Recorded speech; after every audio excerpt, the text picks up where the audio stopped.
We're going to be showing you how to complete the do now for today. It says using Morphi, make a charm with your first initial cut out of a 3 centimeter by 3 centimeter square.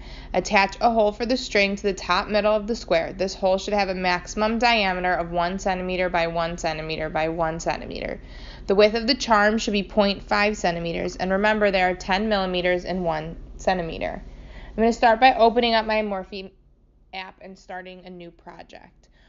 When I open that project, I'll have a plane in which I can work on.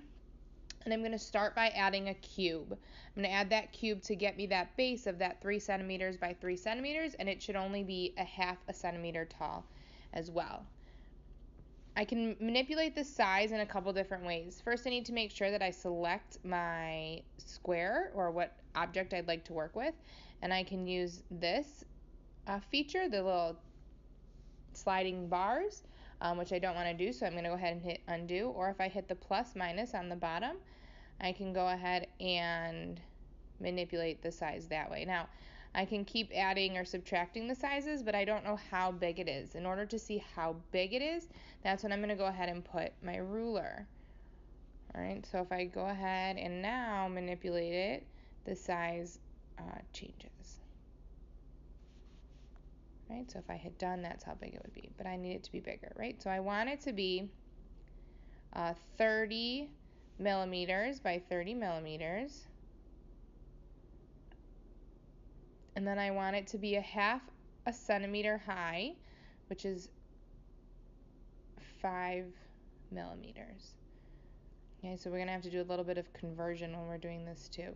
Now, sometimes Morphi can be a little bit glitchy, so anytime that I make a major change to my project, let's see, I want it to be 5. There we go.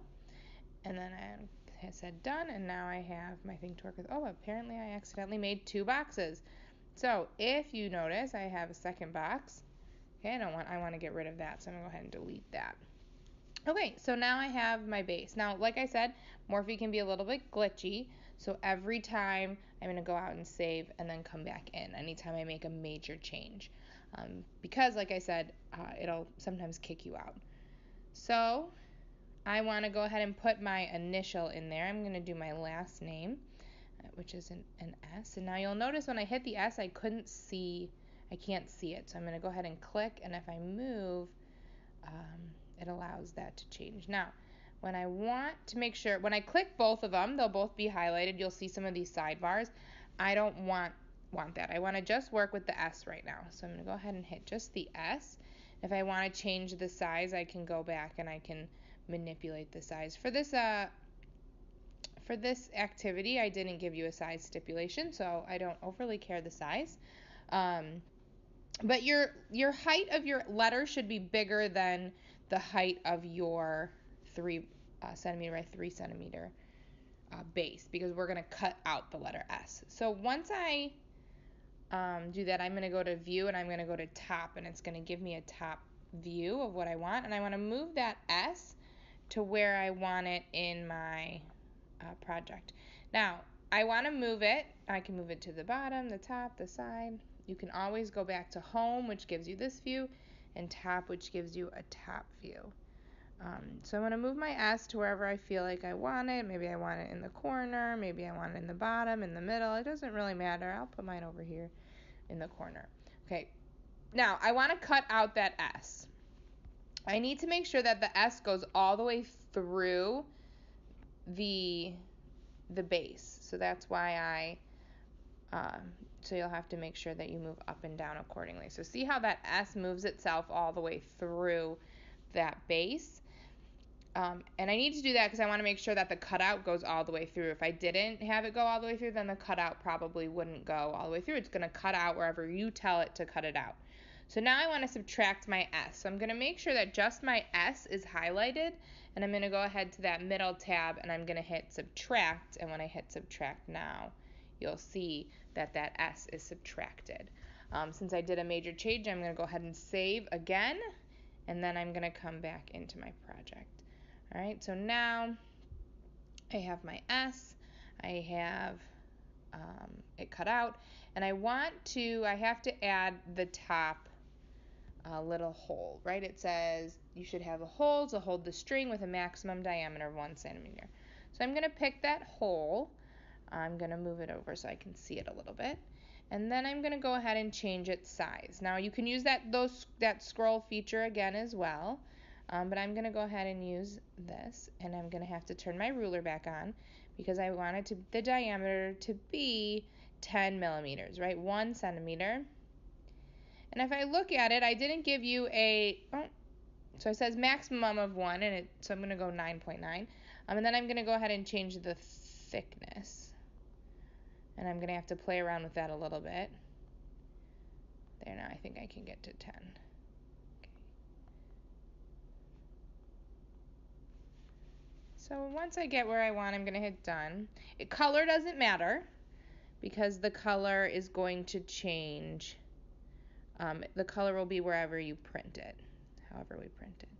And now I'm going to go ahead and move that circle. Remember, I'm going to touch the shape if I want to move the shape, and I touch the arrow if I want it to move up and down. You're going to have to, you have to play around with it a little bit just to make sure you get what you want, but that looks good to me. If I go ahead and look at my top view again, I think that looks pretty good. Now, I want to make sure that those pieces stay together. So I'm going to merge them. When you merge two objects, you're going to touch both of them. You'll hit merge, and then they'll all change to be the same color. So now when I move them, whoops, I moved it really high.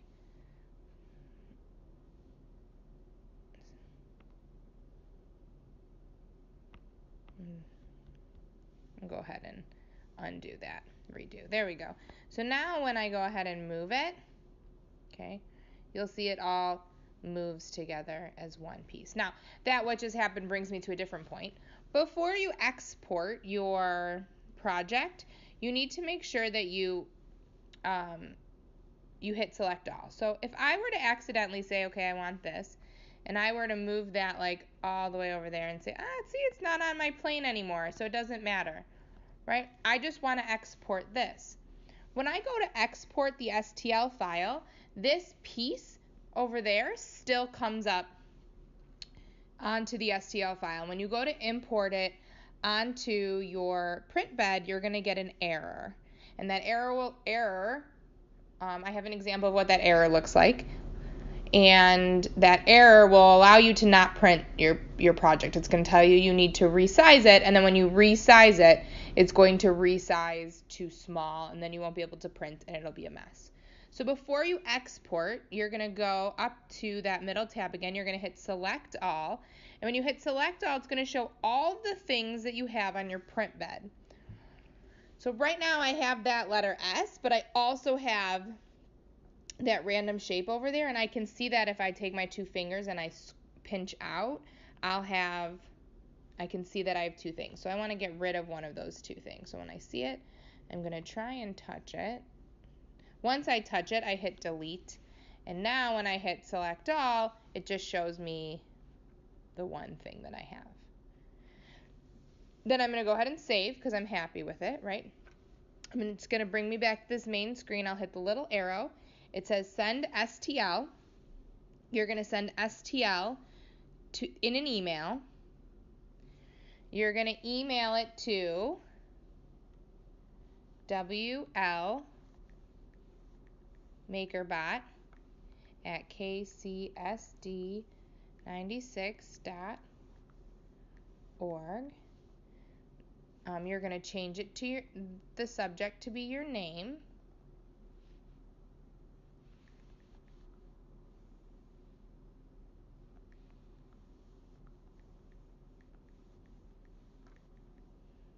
And then you should, your email should already be set up to be from your school account. If it's not, please make sure that it is.